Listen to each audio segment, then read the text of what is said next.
Hello everyone, आज है 13 अगस्त और आज इस वीडियो में हम बात करने जा रहे हैं एनसीसी लिमिटेड के बारे में। देखिए, कंस्ट्रक्शन और इंजीनियरिंग सेक्टर से जुड़ी हुई एक दमदार कंपनी है ये। एक बहुत बड़ी गिरावट हमें यहाँ पर देखने को मिली, लेकिन उसके बाद एक अच्छी खासी रिकवरी भी एनसीसी लिमिटेड के शेयर में हमें देखने को मिल चुकी है। हाल फिलहाल में शेयर 31 रुपए के आसपास ट्रेड कर रहा है। तो इस वीडियो में हम बातचीत करेंगे कि खरीदारी करने का क्या ये सही मौका है कि नहीं, और जिन्होंने खरीदारी की है उनको यहाँ पर क्या करना चाहिए। तो देखिए, वीडियो को मैं शुरू करूँ उससे पहले अगर आपने अभी तक चैनल को सब्सक्राइब नहीं किया है तो प्लीज अभी इसे सब्सक्राइब कर लीजिए, क्योंकि आगे भी बहुत सारे वीडियोस हैं जो आपको काफी ज्यादा हेल्प करेंगे। तो चलिए शुरू करते हैं। तो जैसे कि आप देख सकते हैं कि एनसीसी लिमिटेड 31 रुपए के आसपास शेयर ट्रेड कर रहा है। आज भी एक बढ़िया रैली हमें यहाँ पर देखने को मिली है। 1.5% ऊपर रहा है ये शेयर और 32 रुपए तक भी शेयर पहुंच गया था। काफी अच्छी रैली यहाँ पर आप देखिए, शार्प तेजी देखने को मिली, लेकिन बाद में धीरे धीरे शेयर में गिरावट आई, लेकिन फिर भी 1.5% की तेजी के साथ आज शेयर कारोबार करता हुआ अंत हुआ है। पिछले एक महीने की हम बात करें तो एक महीने में 4% की यहाँ पर हमें गिरावट देखने को मिली है। देखिए, एनसीसी के ऊपर मैं पिछले काफी वक्त से वीडियोस बनाता रहा हूँ और जब गिरावट आई थी तब मैंने ही कहा था कि बढ़िया मौका है, आप चाहे तो खरीदारी कर सकते हैं, डरने की जरूरत नहीं है। लेकिन आज जब 31 रुपए के ऊपर शेयर पहुंच चुका है तो जरूर बात करना बनता है इसके ऊपर। तो एक महीने में आप खुद देखिए, 4% की गिरावट जरूर, लेकिन इस बीच अप्स एंड डाउन काफी ज्यादा देखने को मिली है। पिछले एक साल की हम बात करें तो 50% की गिरावट है। 68 रुपीज तक का हाई था। आप देखिए, कोविड के चलते शेयर 16 रुपए तक टूट गया था, फिर तेजी आई थी, 28 तक पहुंचा, वापस गिरावट आई, 20 रुपए तक पहुंच गया, वापस तेजी आई, शेयर पहुंच गया 31-32 रुपए तक पहुंचा, वापस गिरावट आई, 29 पर पहुंचा, वापस तेजी आई, शेयर 33 रुपए तक पहुंच गया, वापस ऐसी गिरावट आई कि वही शेयर 29 रुपए तक पहुंचा, वापस धीरे धीरे सही, लेकिन एक तेजी का रुख हमें देखने को मिल रहा है। तो आप देखिए, धीरे धीरे शेयर ऊपर जा रहा है, ऊपर जा रहा है, धीरे धीरे ही सही, लेकिन ऊपर जाता हुआ देखने को मिल रहा है। पिछले 2 महीने से अगर हम देखें तो शेयर ने कुछ खास मूवमेंट नहीं दिखाया है, बहुत ही स्लो मूव किया है इस शेयर ने, और काफी कम गिरावट और काफी कम तेजी के साथ इसने कारोबार किया है। पिछले 3 साल की बात करें तो पिछले 3 साल में एनसीसी में 61% की गिरावट है। 140 रुपए तक का हाई है और 16 रुपए तक का जो लो है वो इसी वक्त पेंडेमिक के दौर में ही बना था। 10 साल का जो ग्राफ है वो बहुत ही इंटरेस्टिंग है। 71% की हमें गिरावट देखने को मिली है। लेकिन आप देखिए, चार्ट काफी इंटरेस्टिंग है। 100 रुपए से भी ऊपर शेयर ट्रेड कर रहा था, भयंकर गिरावट आई जो रुकने का नाम नहीं लिया। 11 रुपए तक शेयर को नीचे फेंक के छोड़ दिया, लेकिन बाद में एक बड़ी रैली आई और वही 11 रुपए का शेयर 100 रुपए से भी ऊपर पहुंच गया। फिर गिरावट आई और वही शेयर 60 रुपए तक पहुंचा, फिर तेजी आई और शेयर पहुंच गया 140 रुपए तक। एक बहुत बड़ी तेजी यहाँ पर आई, लेकिन उसके बाद एक गिरावट भी आई, फिर बड़ी रैली आई, फिर बड़ी गिरावट आई है। लेकिन यहाँ से फिर से उम्मीद है लोगों को कि एक बड़ी रैली की तरफ शेयर आगे जरूर बढ़ रहा है। स्मॉल कैप स्टॉक है ये, 1880 करोड़ के आसपास का इसका मार्केट कैप है।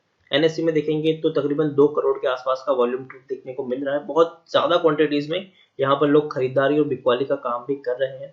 अगर शेयर होल्डिंग की बात करें तो जरूर प्रमोटर, एफआईएल्स और म्यूचुअल फंड हर किसी ने जून क्वार्टर में बिकवाली का काम किया है, वो भी बहुत बड़ी क्वांटिटीज में। 19.57% की जो होल्डिंग थी मार्च में प्रमोटर की, वो 19.31% तक देखने को मिली थी। मतलब छोटी सी सही, लेकिन 0.26% की होल्डिंग प्रमोटर ने यहाँ पर बेची है। एफआईएल्स की बात करें तो एफआईएल्स और म्यूचुअल फंड ने तो बहुत बड़ी क्वांटिटी बेची है, लेकिन फिर भी अभी भी एक बहुत बड़ी क्वांटिटी इन दोनों के पास है। एफआईएल्स के पास 11.42% की होल्डिंग है, म्यूचुअल फंड के पास 13.01% की होल्डिंग देखने को मिल रही है। यहाँ पर देखिए, प्रमोटर की बात करें तो एवीएसआर होल्डिंग प्राइवेट लिमिटेड है, जिनके पास 9.64% की होल्डिंग है, और प्रमोटर के द्वारा तकरीबन तकरीबन 30% जितनी होल्डिंग गिरवी भी है। लेकिन सरप्राइजिंग यहाँ पर चीज ये है कि भले ही एफआईएल्स और म्यूचुअल फंड ने जून क्वार्टर में अपनी होल्डिंग को बेचा हो, लेकिन जून क्वार्टर में एक ऐसे इन्वेस्टर है, बहुत बड़े इन्वेस्टर्स है, जिन्होंने एक बहुत बड़ी होल्डिंग खरीदी है। वो है राकेश झुनझुनवाला, रेखा झुनझुनवाला जो इनकी वाइफ है। 9.55% की होल्डिंग है इनके पास, और ये बहुत बड़ी होल्डिंग है। अगर हम देखें तो पिछले क्वार्टर्स तक इनके पास जो होल्डिंग थी वो तकरीबन 5 से 6% के आसपास की होल्डिंग थी, लेकिन 3% जितनी होल्डिंग इन्होंने ऑलमोस्ट यहाँ पर बढ़ाई है। ये बात हमें याद रखनी चाहिए। 15 म्यूचुअल फंड स्कीम का पैसा लगा है यहाँ पर, और जिनके पास 13% से भी ज्यादा की होल्डिंग है। और 68 एफआईएल्स का भी पैसा लगा है जिनके पास 11.42% जितनी होल्डिंग देखने को मिल रही है। इंडिविजुअल इन्वेस्टर होल्डिंग 43.04% है। छोटा शेयर जरूर है लेकिन डिविडेंड अच्छा खासा पे कर रहा है। 75% का इसने डिविडेंड पे किया, मतलब पर शेयर आपको ₹1.50 का यहाँ पर डिविडेंड मिला हुआ है। और पिछले साल अगस्त महीने में इसने डिविडेंड पे किया था इस कंपनी ने। एनसीसी की ये वेबसाइट है और अगर हम देखें तो कंस्ट्रक्शन से जुड़ी हुई कंपनी है ये, और कई सारे सेक्टर्स में अपना काम करती है, चाहे वो बिल्डिंग एंड हाउसिंग की बात करें, रोड कंस्ट्रक्शन की बात हो, इलेक्ट्रिकल्स की बात हो, वाटर एंड एनवायरमेंट की बात हो, इरिगेशन की बात हो, railway, international power, metal, mining, हर तरीके का कंस्ट्रक्शन में आपको ये कंपनी मिल जाएगी। और काफी बड़ी कंपनी है, 40 साल से भी ज्यादा का इनके पास अनुभव है। और पेंडेमिक के चलते गिरावट आई, हमें यहाँ पर ये याद रखना है, लेकिन इस पे थोड़ा सा ब्रेक लगा है। लेकिन जिस दिन ये दौड़ना शुरू करेगा, याद रखें एक बहुत बड़े लेवल तक आपको ये शेयर जाता हुआ देखने को मिल सकता है। एनसीसी के बारे में अगर हम देखें मनी कंट्रोल में, तो टेक्निकल रेटिंग अभी इनकी काफी अच्छी दिखाई जरूर दे रही है। काफी सस्ते वैल्यूएशन के ऊपर ये शेयर अभी अवेलेबल है। 5.05 का पी है, जबकि इंडस्ट्री पी 15.22 के आसपास है। बुक वैल्यू 83 है, प्राइस टू बुक वैल्यू 0.38 है, ईपीएस 6.26 है और डिलीवरी तकरीबन 46.65 के आसपास देखने को मिल रही है। तो काफी सस्ते पी के ऊपर ये शेयर अवेलेबल है, काफी सस्ता वैल्यूएशन जरूर इसका देखने को हमें मिल रहा है। उसके अलावा अगर हम बात करने जाए तो एनसीसी के नतीजे भी आए हैं, उसके बारे में बात करें उससे पहले आप देखिए, according to Moneycontrol user 77% लोग खरीदने की बात करें, 9% लोग बेचने की बात करें, 14% लोग होल्ड करने की बात करें, मतलब 91% लोग ऐसे हैं। According to Moneycontrol user 91% लोग ऐसे हैं जो यहाँ पर काफी पॉजिटिव दिखाई दे रहे हैं। उनका मानना है कि बहुत ही बढ़िया कंपनी है, जरूर आने वाले दिनों में एक अच्छे प्राइस पर ये शेयर आपको ट्रेड करता हुआ देखने को मिल जाएगा, जबकि 9% लोग यहाँ पर अभी भी बेचने की सलाह दे रहे हैं। नतीजे इसके जून क्वार्टर के आए हैं, हालांकि बहुत ही कम मुनाफा हुआ है, लेकिन अच्छी बात है कि कंपनी नुकसान में नहीं है। जून क्वार्टर में देखिए कंस्ट्रक्शन से जुड़ी हुई कंपनी है और उसके बावजूद जून क्वार्टर की अगर हम बात करें तो वो पूरा लॉकडाउन का पीरियड था, पूरा लॉकडाउन का वो पीरियड था, और ऐसे सिचुएशन में भी कंपनी ने 17 करोड़ का मुनाफा कमाया है, 17 करोड़ का प्रॉफिट, जो मेरे हिसाब से एक अच्छे नतीजे हैं। उतने बुरे ये बिल्कुल भी नतीजे नहीं है। और कल नतीजे आए थे और आज शेयर में हल्की सी हमें तेजी भी देखने को जरूर मिली है। इससे पहले मार्च में 65 करोड़ से भी ज्यादा का प्रॉफिट था, इससे पहले दिसंबर में 100 करोड़ तक के भी मुनाफे थे। जरूर मैं मानता हूँ शेयर में गिरावट आई, लेकिन आप खुद सोचिए, जून में लॉकडाउन के बावजूद 17 करोड़ का मुनाफा इन लोगों ने कमाया है, तो जब सितंबर के नतीजे आएंगे तो वो काफी शानदार नतीजे होंगे। और आप अगर आने वाले नेक्स्ट 3-4 महीने का सोचेंगे तो ये शेयर आपको अभी काफी सस्ते प्राइस पर अवेलेबल है, ऐसा हम कह सकते हैं। तो 17 करोड़ का प्रॉफिट अच्छा है, इतना बुरा भी नहीं है।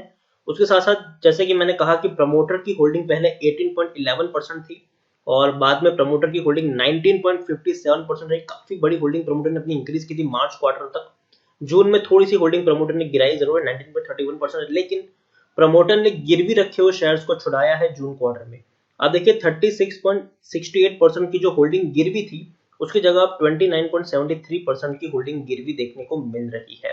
तो मतलब गिरवी रखे हुए शेयर्स को छुड़ाया है। और इवेंचुअली अगर हम कंपेयर करने जाए सितंबर 2019 से, तो प्रमोटर ने एक बहुत बड़ी होल्डिंग अपनी ऑलरेडी बढ़ाई जरूर है। यहाँ पर एफआईएस के पास जो 17.38% की होल्डिंग थी वो 11.42% है। जरूर एफआईएस यहाँ पर बिकवाली कर रहे हैं, इवन म्यूचुअल फंड भी बिकवाली कर रहे हैं। 26% की होल्डिंग 13% की हमें यहाँ पर देखने को मिल रही है, लेकिन फिर भी एक बहुत बड़ी क्वांटिटीज आपको एफआईएस म्यूचुअल फंड के पास देखने को मिल रही है।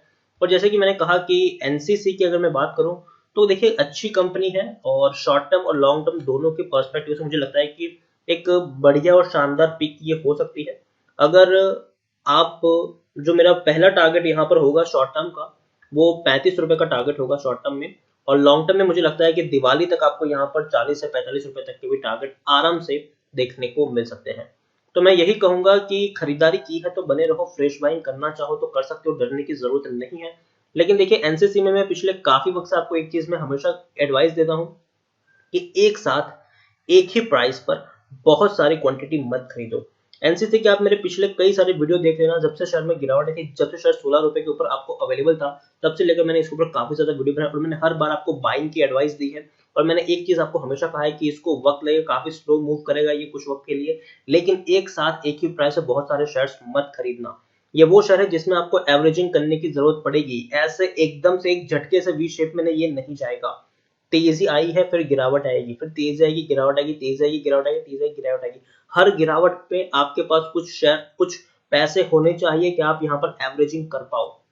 तो एनसीसी में एक साथ एक ही प्राइस से बहुत सारे शेयर्स मत खरीदना, एवरेजिंग करने की जरूरत पड़ेगी। ये बात ध्यान में रख के यहाँ पर खरीदारी करो। बढ़िया क्वालिटी का शेयर है, डरने की जरूरत नहीं है। अगर आप इसको आने वाले 6-7 महीने तक का आप इसमें निवेश करते हो तो मेरे हिसाब से आपको कोई नुकसान नहीं होगा, ऐसा मेरा मानना है यहाँ पर। तो यही कहूंगा, खरीदारी की है, बने रहो, फ्रेश बाइंग करना चाहो कर सकते हो, लेकिन हाँ, शॉर्ट टर्म का नहीं, थोड़ा लॉन्ग टर्म का नजरिया रखिए। यहाँ पर कम से कम 1-1.5 साल का प्लान लेके चलिए, जरूर आपको यहाँ पर फायदा होगा। तो इसी तरह वीडियो को एंड करूंगा। अगर आपको वीडियो पसंद आया हो तो प्लीज इसे लाइक कर शेयर करें। अगर आप चैनल पर पहली बार आए तो प्लीज सब्सक्राइब करें, और एनसीसी के बारे में आप क्या सोचते हैं वो भी आप मुझे कमेंट में लिखकर बता सकते हैं। Thank you.